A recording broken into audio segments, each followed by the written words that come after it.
Encore acclamer notre Seigneur. Alléluia. Pendant que nous sommes debout, nous allons lire juste un passage que nous connaissons très bien. Jean chapitre 1er et le verset 17. Après, nous allons reprendre nos places. Pour ceux-là qui sont venus aujourd'hui,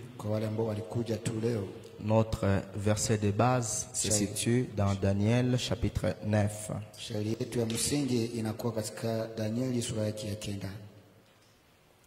Au verset 24 jusqu'au verset 27. Quelqu'un a-t-il trouvé? Si quelqu'un n'a pas trouvé, je vous aide. Jean chapitre 1er, le verset 17. La parole de Dieu est ici. Amen. Si la loi fut donnée par Moïse, la grâce et la vérité sont venues par Jésus-Christ. Parole du Seigneur. Amen. Nous pouvons acclamer notre Seigneur et reprendre nos places.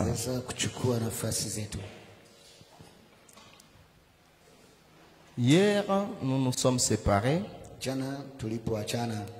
lorsque nous avons démontré les années, ou bien comment convertir les années prophétiques en années du calendrier solaire.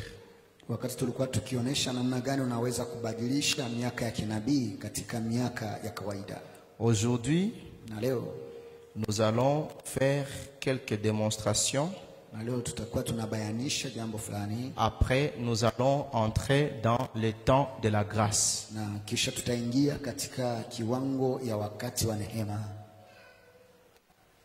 Est-ce qu'on peut m'aider à nettoyer ce tableau?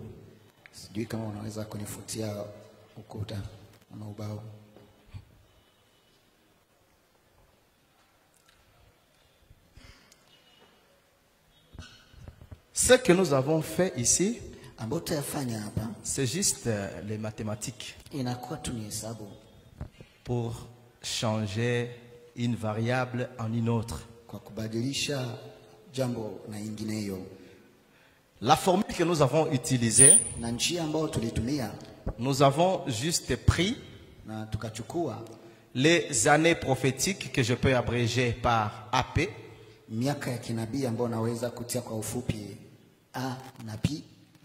Nous les avons multipliés par un nombre de jours prophétiques. Et ça nous a donné le nombre de jours prophétiques, mais total des années prophétiques.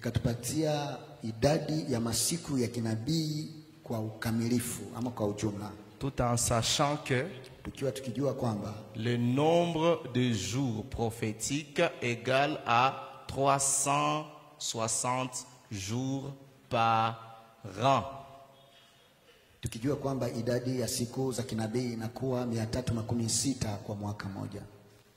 C'est ce que nous avons fait hier.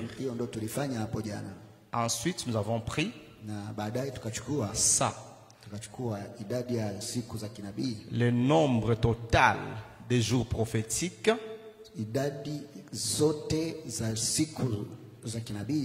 nous l'avons divisé par le nombre des années, des jours d'une année solaire, mais une année bissextile.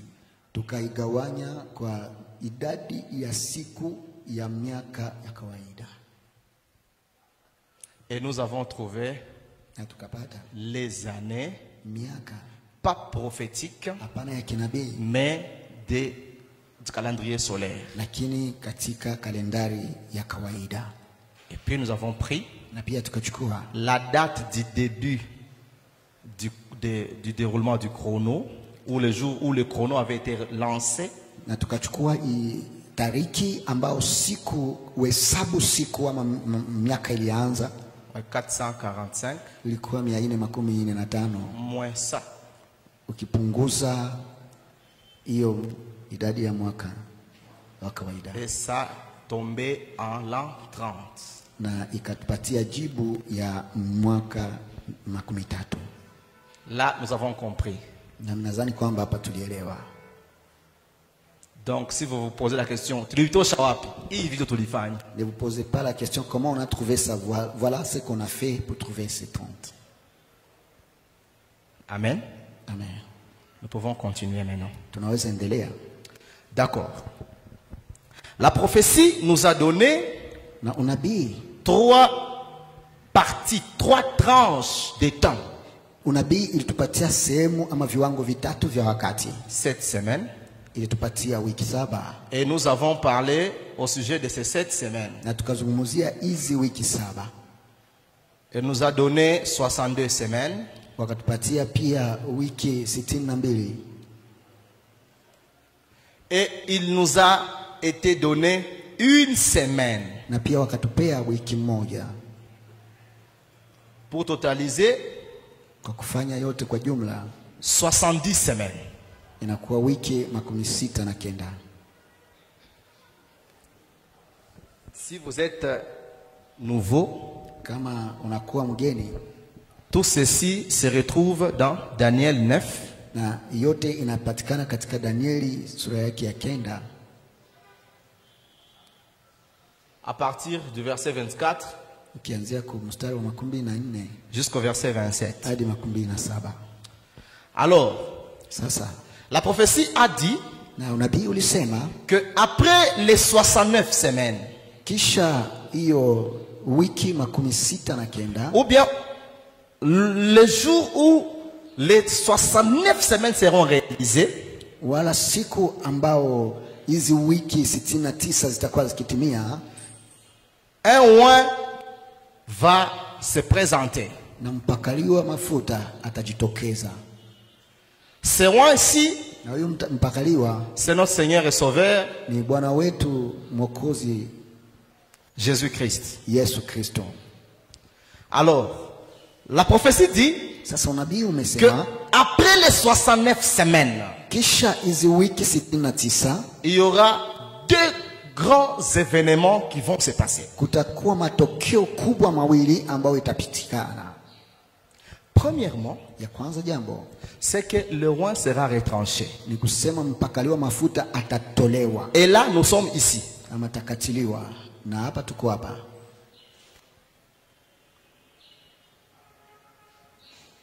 Vous me comprenez? Sijui kama mnanielewa. Premièrement, le roi sera retranché. Mpakaliwa atakatiliwa ama ataondolewa. Ou bien mourra. Wala atafa. Mourra. Alors, sasa, la chose était arrivée en l'an 33. Na hiyo jambo imefikia katika mwaka wa 13. Parce que Jésus avait fait un ministère de 3 ans et demi. Kwa kuwa Yesu amefanya tu huduma wa miaka 3.5. Jésus était mort. Yesu akafa. La prophétie avait dit que unabii ulisema kwamba il sera retranché, naye atakufa, et il ne laissera pas de successeur. Wala hata mrithi. Ce détail est d'une très grande importance. Na hii imekuwa na umuhimu mkubwa sana. Pourquoi? Kwa nini? Parce que selon la lignée royale, kwa sababu kulingana na ukoo wa kifalme, si les Romains n'étaient pas en train de coloniser le monde à cette époque-là, kama Waroma hawakuwa wanatawala ulimwengu mzima kwa wakati huo, ça serait Joseph, époux de Marie, ingelikuwa Yusufu mume wa Maria, qui serait roi d'Israël, ambaye angekuwa mfalme wa Israeli. Lorsque vous regardez la généalogie de Jésus-Christ, ukitazama ukoo wa kizazi ya Yesu Kristo, Joseph, époux de Marie, Yusufu mume wa Maria, est un descendant direct du roi David. alikuwa kizazi kutoka ukoo wa Daudi. Si le jour où Jésus faisait son entrée à Jérusalem, Kama siku ambao Yesu alikuwa akiingia Yerusalemu tatu, il ressuscite naye akafufuka et puis il monte, na akapaa, sans pour autant dire toi tu prends ma place. bila kusema wewe uchukue nafasi yangu. Et il annonce une chose, Na anatangaza jambo moja, je reviendrai. sema nitarudi mimi. Alléluia. Amen. Et tout ça c'est après les 62 semaines. Na hiyo ni baada tu ya wiki 62. C'est pourquoi Ndio maana un jour siku moja Jésus doit revenir lazima Yesu arudi pour accomplir une prophétie que l'Éternel Dieu avait donnée à David, ili apate kutimiza unabii moja ambao wa milele ampatia Daudi, lui disant, kumwambia il ne manquera jamais quelqu'un qui vient de ta lignée hakutakosa mtu anatoka katika ukoo wako et qui domine sur le trône d'Israël. ambaye atakaa kwenye kiti cha Israeli. Voilà pourquoi Mzee Yvon nous a précédés en disant Ndio maana mzee Yvon alitutangulia akituambia que Jésus doit régner 1000 ans kwamba Yesu lazima atawale miaka 1000 pour totaliser ili apate ou bien pour kutimiza accomplir ili apate kutimiza sa vraie place d'un vrai Adam. Un homme soumis, un homme obéissant qui obéit et qui règne un règne de 1000 ans. ili apate kuwa Adamu wa pili, mwanaume mtu ambaye anakuwa mtiifu sana na ambaye anatawala katika utawala wa 1000 miaka. Est-ce que nous sommes ensemble? Je, tuko pamoja? Alors, Sasa la prophétie disait, na unabii ulikuwa unasema un roi, le peuple d'un chef qui viendra, wanasema taifa ya huyo mwongozi ambaye atakuja détruira la ville naye itaharibu mji et le sanctuaire. na pia maskani. Pourquoi j'ai fait allusion au royaume hier? Kwa nini nilitazamia ufalme jana? Parce que ces royaumes interviennent ici. Kwa sababu hiyo ufalme inakuwa nafasi mahali hapa. J'ai dit qu'il y aura 7 royaumes terrestres, Nikasema kwamba kutakuwa falme kubwa 7 puis duniani, viendra un 8e na baadaye kutakuja ya mnane qui ufalme sera éternel. ambao utakuwa ya milele. Hier, j'ai commencé par dire Na jana nikaanza kusema qu'il y aura 7. kwamba kutakuwa 7. Mon 3 ici. 5, 6, 7. Et puis le 8e. na ya mnane itakuweko. Ici, Na hapa nous avons l'Égypte. tunakuwa na Misri. Ici, nous avons la Syrie. Na hapa tunakuwa na Asuria. Asuria. Ici, nous avons la grande Babylone. Na hapa tunakuwa na Babiloni kubwa.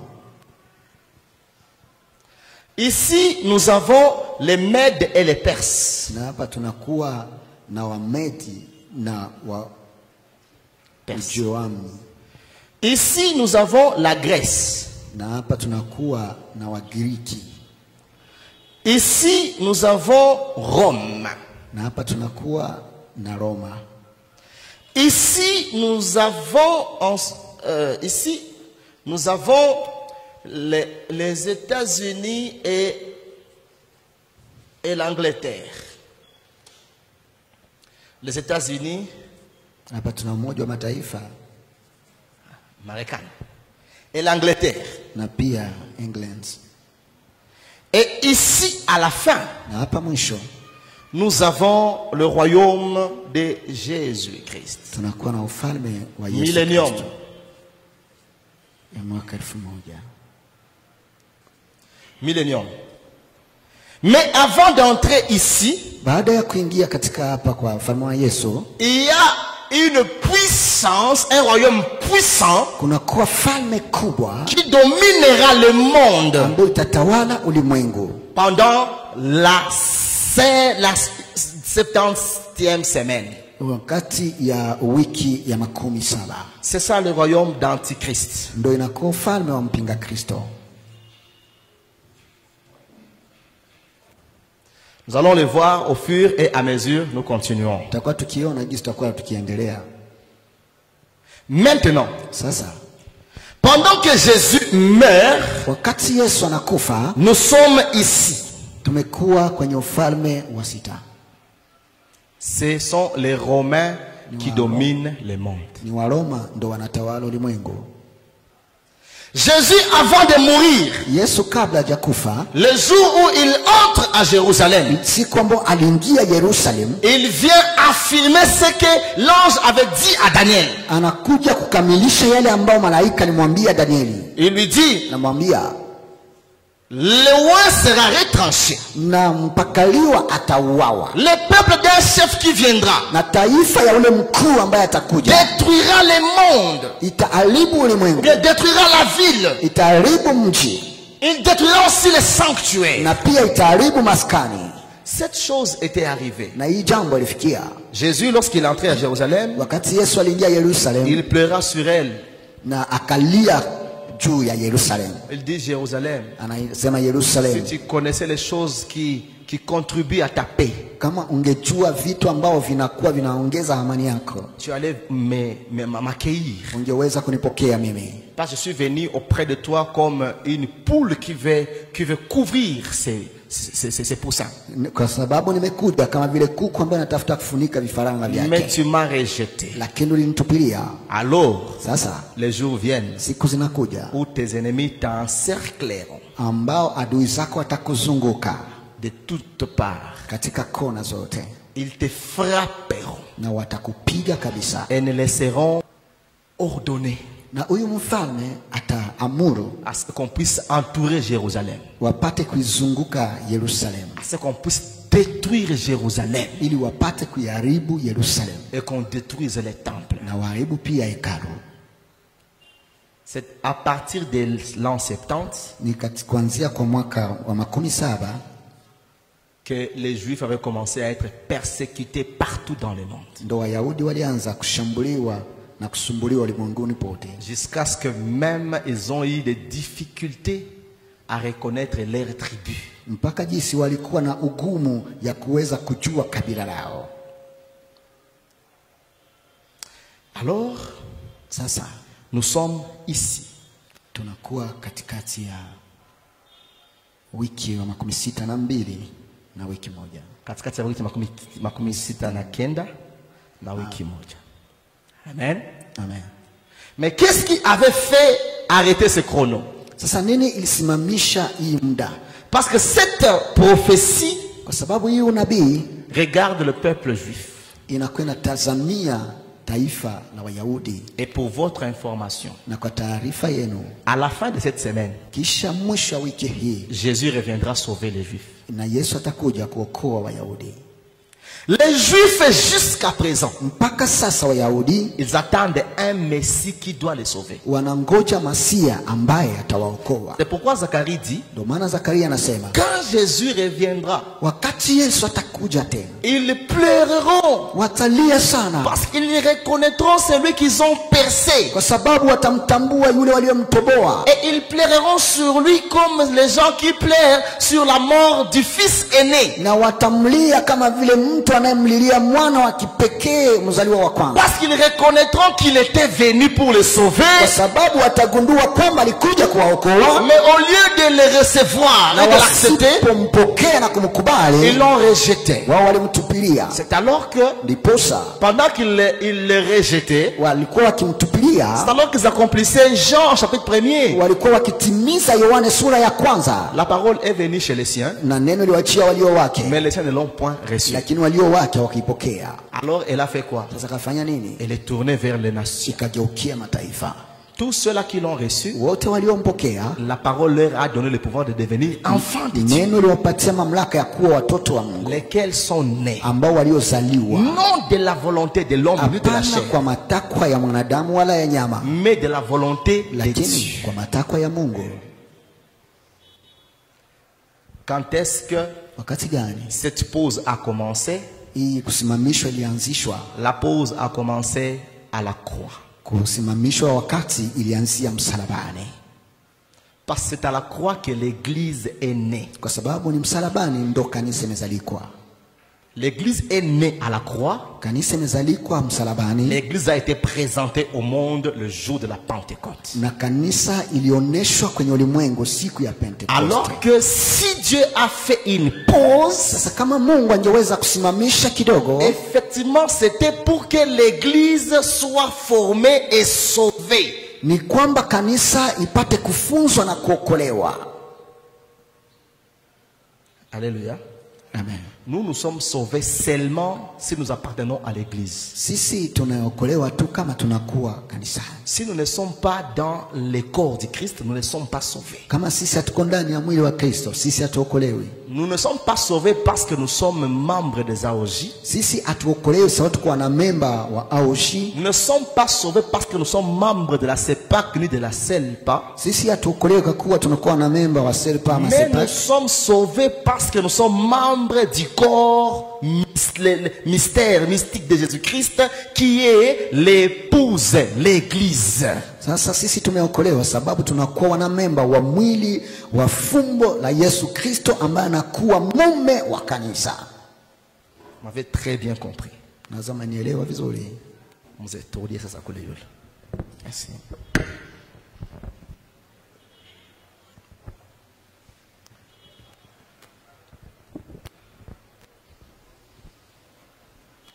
Alors, Sasa après l'an 70, kisha miaka 17, après l'an 70 après Jésus-Christ, kisha miaka 17 kisha Yesu, après la destruction de Jérusalem, kisha kuharibiwa kwa Yerusalemu, Titus lui aussi Tito naye pia va mourir. akafa. Et l'histoire de l'église Na historia ya kanisa nous montre inatuonesha comment est-ce que namna gani l'église a évolué. kanisa iliendelea. Alors, Sasa je rentre encore au niveau de la croix narudia tena kwenye kiwango ya msalaba et au niveau du temps de la grâce. na kwa wakati wa neema. Notre sous-thème d'aujourd'hui Somo yetu ndogo ya siku ya leo est intitulé imeitwa le temps de la grâce wakati wa neema et l'enlèvement de l'église. na kunyakuliwa kwa kanisa. Est-ce qu'on peut nous lire Luc chapitre 4, Wanaweza kutusomea Luka sura yake ya 4 le verset 16 jusqu'au verset 21. mstari wake wa 16 hadi 21.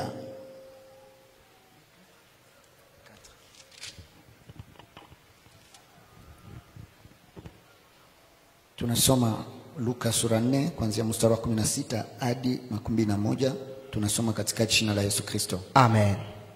Il se rendit à Jérusalem où il avait été élevé et selon sa coutume, il entra dans la synagogue le jour du sabbat. Il se leva pour faire la lecture. On lui remit le livre du prophète Ésaïe.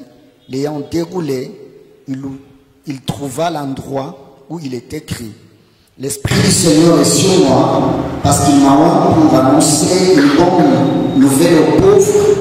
Il m'a envoyé pour guérir ceux qui ont le cœur brisé, pour proclamer aux captifs la délivrance et aux aveugles le recouvrement de la vue, pour envoyer libres les opprimés,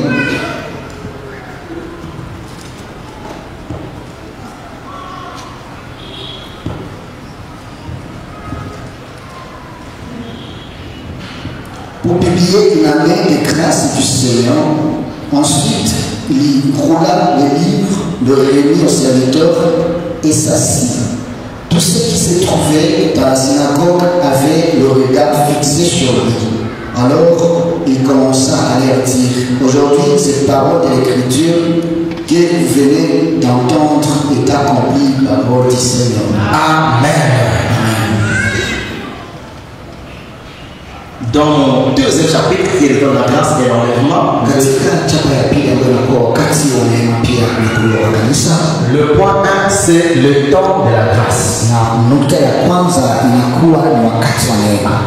Le temps de la grâce, pour ceux-là qui écrivent, c'est une parenthèse. C'est un peu comme une pause inakuwa kama ni kusimamishwa kwa kitu qui se situe entre ambayo inakuwa katikati la 69e semaine de Daniel katika wiki 69 ya Danieli et la 70e semaine de Daniel. na pia katika wiki 70 ya Danieli. Quelqu'un, le frère Trésor, m'a posé la question Na mtu mmoja ndugu Trezor swali moja de savoir pourquoi j'ai dit hier na mimi nilisema hapo jana que Dieu avait donné avec exactitude kwa kwamba Mungu alipanga na uhakikisho l'année de la venue de Jésus-Christ, mwaka wa ujio wa Yesu Kristo, alors que Jésus dit personne ne connaît l'heure ni le temps, le jour ni l'heure. ijapokuwa Yesu anasema kwamba hakuna mtu ajuaye siku na saa ya mwisho. Alors écoutez, Sasa sikia, cette période qu'on appelle le temps de la grâce, hiyo muda ambao inaitwa wakati wa neema elle est entre la 69e semaine inakuwa katikati ya wiki 69 et la 70e semaine de Daniel. na inakuwa wiki 70 ya Danieli. Alors que Japo hiyo l'ange parlait à Daniel, malaika alikuwa akimzungumzia Danieli, il répétait chaque fois, il est arrêté, il est arrêté. alikuwa anamwambia imeisha kusimikwa, imeisha kuamuliwa. Ça veut dire que c'est quelque chose qui émanait du conseil divin. Ni kusema ni kitu ambayo ilitoka katika baraza ya Mungu. Lorsque Joseph aussi parlait à Pharaon, Wakati Yusufu naye alikuwa akimzungumzia Farao, il avait dit aussi quelque chose de pareil. akasema pia naye jambo hili, Comme tu as vu le rêve deux fois, kwa kuwa umeota hiyo ndoto mara mbili, ça veut dire que c'est quelque chose qui est déjà arrêté par Dieu. ni kusema ni jambo ambalo umeisha kusimikwa na kuamuliwa na Mungu. Alors lorsque Dieu arrête quelque chose, Wakati Mungu anaamua jambo fulani, cela émane encore de sa propre volonté de pouvoir enlever la chose ou laisser l'exécution se passer tel que prévu. C'est seulement de Dieu. ile inamrudia tena kwa wajibu na matakwa yake Mungu mwenyewe ya kutimiza aliyoyasema wala asipoyatimiza. Et si vous regardez et que vous lisez Romains chapitre 11, Na kama mnatazama na kuyasoma Waroma sura yake ya 11, vous allez voir comment l'apôtre Paul est en train de montrer aux Romains de ne pas rejeter Israël. mtaenda kugundua kwamba mtume iko nawaambia Waroma ya kwamba Mungu hakutupilia Israeli, Mais il a plu à Dieu d'abord de sauver les nations, lakini mpendeza kwanza Mungu aokoe mataifa, de laisser Israël pour un temps. aache Israeli kwa muda kidogo, Et après, il retournera encore pour sauver Israël. na baadaye atarudi tena kuenda kuokoa Israeli. Alors, Sasa pendant ce temps, katika wakati huu c'est un peu comme Dieu qui a arrêté 70 semaines pour sauver Israël. ni kwamba vile Mungu ndo ameweza kusimamisha hii wiki 70 ili apate kuokoa Israeli. Alors il dit, Sasa nasema je mets une pause sur ce chrono. nasimamisha kwanza mwenendo wa wakati, Je sauve d'abord les gens. naenda kuokoa kwanza mataifa. Quand je termine à sauver, Wakati namaliza kuokoa, nachukua tena hesabu yangu. vu que c'est quelque chose qui a été décrété par Dieu lui-même, Kwa kuwa ni jambo ambalo liamuliwa na Mungu mwenyewe, Jésus dit aux gens, Yesu anawaambia watu, ce n'est ni moi ni vous qui connaissez, mimi wala ninyi ambao mnajua, mais c'est Dieu connaît. lakini Mungu mwenyewe Le jour où il dira, siku ambayo atasema va reprendre ton épouse, uende chukua bibi harusi wako, et je retourne encore vers Israël.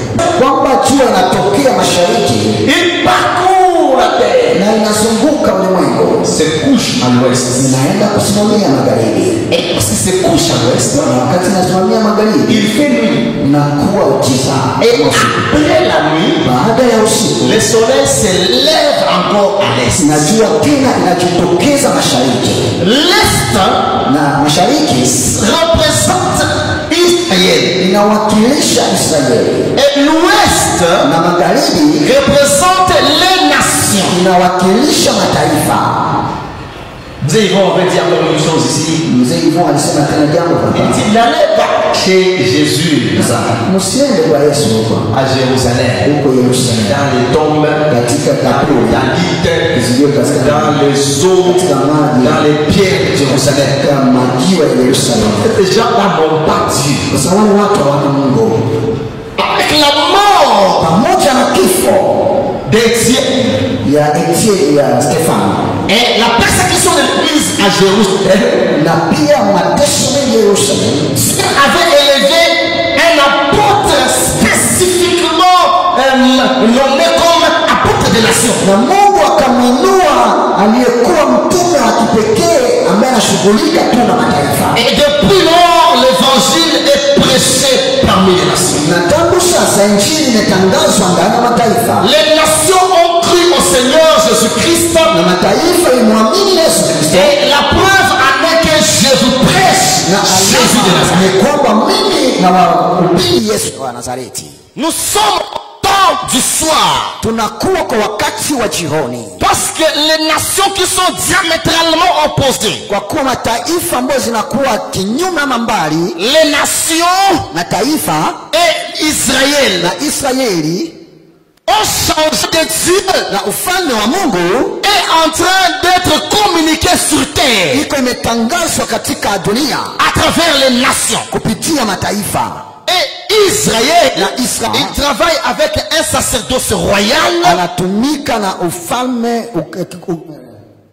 anatumika na ukuhani wa kifalme, et on adore le même Elohim, mais par wanakuwa na kazi de faire croître l'église ya kufanya kukumanisha kanisa ya Kristo, mwili wa Kristo. Donc si Kusema kama l'église Christ est l'épouse de Jésus-Christ kanisa mwili wa Kristo ili harusi wa Kristo est présente sur la terre, akiwa pale duniani, si l'épouse de Jésus-Christ est en train de se constituer sur la terre, kama bibi harusi wa Yesu anakuwa akijijenga ulimwenguni, les gens que Jésus utilise pour ce travail, watu ambao Yesu anatumia kwa ajili ya kazi hiyo, on les ministres. inakuwa ni manasiri.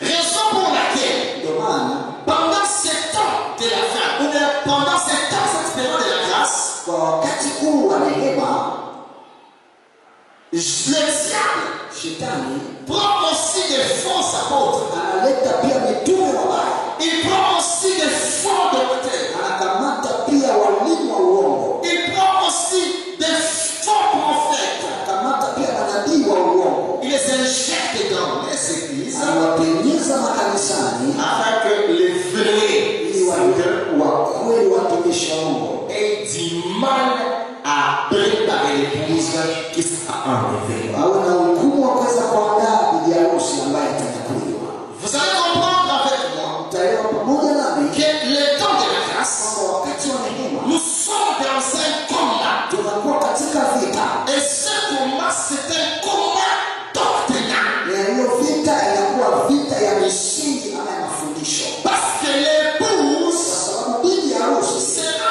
sauvée seulement par la foi. ataokolewa tu kupitia imani. Donc la grâce Kusema neema fera à ce que Dieu te choisisse. itafanya kwamba Mungu akuchague, Mais ta foi lakini imani yako fera à ce que tu conserves cette grâce avec toi. itakufanya wewe upate kulinda hiyo neema pamoja na wewe. C'est pourquoi au temps de la grâce, Maana kwa wakati wa neema pour la grâce elle-même, ambao neema hiyo yenyewe quand elle vient auprès de toi, wakati unapokuchia wewe elle ne t'amène pas à pécher, haikulete wewe kufanya dhambi, mais elle t'enseigne à renoncer aux choses, aux œuvres mortes du péché. lakini nakwambia upate kukana matendo yote mbaya ya inayoua ya dhambi. Tite chapitre 2, Tito sura yake ya pili versets 11 à 14. mstari wa 11 hadi 14. On nous dit la grâce de Dieu source du salut. Neema ya Mungu chemchemu ya wokovu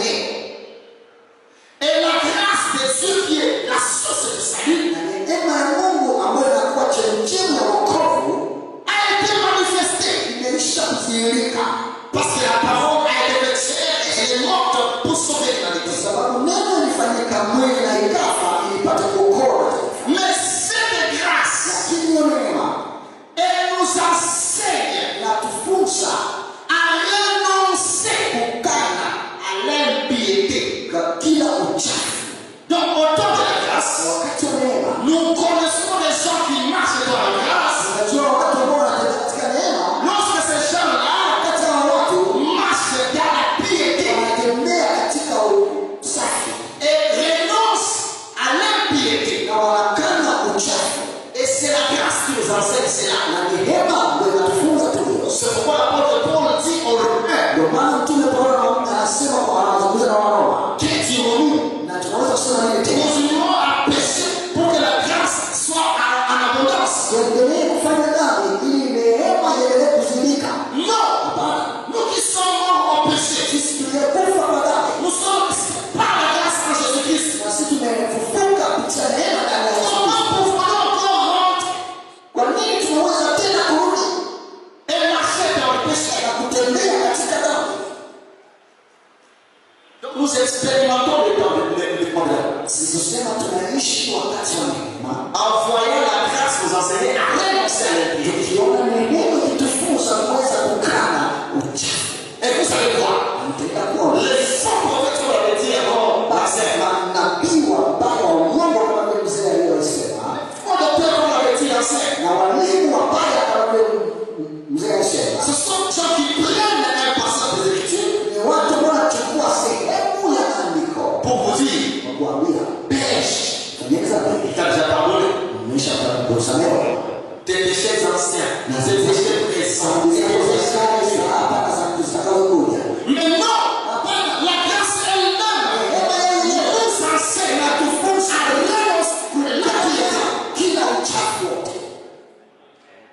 au temps de la grâce. Nous pouvons tolérer que quelqu'un qui vient d'être passé aujourd'hui puisse tomber. Mais nous avons le fait à soi. On fera de lui un disciple du Seigneur. Nous allons l'enseigner à mettre en pratique tout ce que grâce nous a prescrit. Na sisi tutamfundisha atie kwenye matendo yote ambayo neema ilituonesha. Et arriver à la maturité, Na akifika kwa kukomaa, la personne va revenir dans son bon sens. mtu atarudia katika dhamiri Et safi elle va se libérer na atajifungua des pièges du diable na kila mitego ya shetani qui l'utilisait alikuwa anamtumia au temps de son ignorance. wakati wa kupumbavu. Mais lorsque la personne Lakini wakati mtu a croisé la personne de la grâce qui est Jésus, anaenda kukutana na moto wa neema ambao ni Yesu, la grâce l'amène à la maturité. neema inampeleka kukomaa, Et la personne renonce à na l'impie. huyo mtu anakataa kila uchafu wote. Une église est efficace dans la formation des disciples Kanisa inakuwa ya muhimu na yenye nguvu sana katika kufunzwa kwa wafuasi. lorsque nous voyons des personnes brutes monter ces escaliers. Tunaona watu ambao wachanga wanakuja hapa, Nous les faisons asseoir. tunawaketisha, Après une année, 2 ans, kisha mwaka moja mbili nous tombons au monde des hommes faits à la façon de Jésus-Christ. na sisi tunapanda kwenye dunia ya ulimwengu watu ambao wanakuwa kamilifu kwa utu wa Yesu. Et ça, c'est à travers l'aide de la grâce de Dieu. Hii ni kupitia msaada wa neema ya Mungu. Elle nous enseigne. Inatufunza. Wazee, tufundishe watu. Les anciens, nous devons enseigner les choses. Fanye maekole d'enseignement ya disciples. Faisons des écoles des enseignements des disciples. Na tufundishe watu neema ya Mungu yenye inatufunza kuachana na uchafu yote. Et que nous puissions enseigner aux gens la grâce de Dieu qui nous enseigne à renoncer à toute impiété. La grâce Neema. nous enseigne à renoncer aussi à la deuxième chose. Neema inatufunza pia kukana na kuachana na jambo la pili. Dans cette période, Katika wakati huu, vous connaîtrez quelqu'un qui jouit de la grâce de Dieu. utajua mtu ambaye anayefurahia neema ya Mungu. Si la personne Kama mtu renonce à toutes les convoitises mondaines. kama huyo mtu anaenda kukana tamaa zote za dunia. Dans 1 Jean, Katika Yohana wa kwanza, chapitre 2, sura yake ya pili, le verset 15 jusqu'au verset 18. mstari wa 15 hadi 18. On dit, n'aimez point le monde, Msipendeni dunia ni ce qui est dans ce monde. wala vyote vikuwemo, Pas celui qui a l'amour du monde. anayekuwa na upendo wa dunia Un ennemi de Dieu. anakuwa adui wa Mungu. Et ce qu'il y a dans le monde, c'est quoi? Ambao anakuwa katika dunia ni nini? C'est la convoitise des yeux. Kwa ni tamaa ya macho.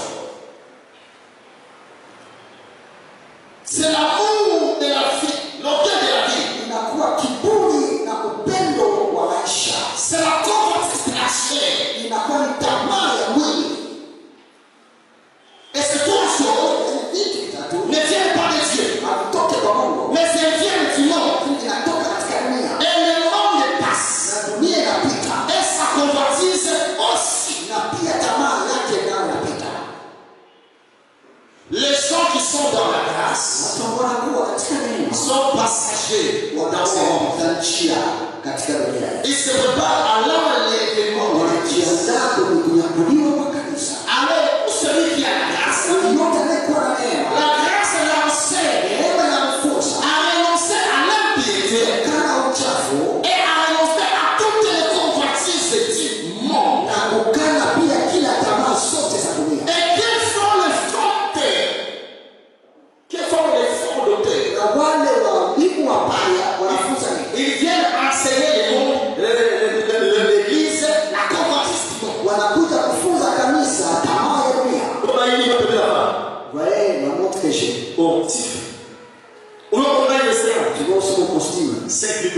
C'est 5 000 $. Au sein de l'Intercontinental, l'hôtel continental. donc tu vois les gens qui veulent te prouver que si tu n'as pas fait toutes ces choses, tu n'es pas dans la grâce de la partie. Mais ça, c'est faux et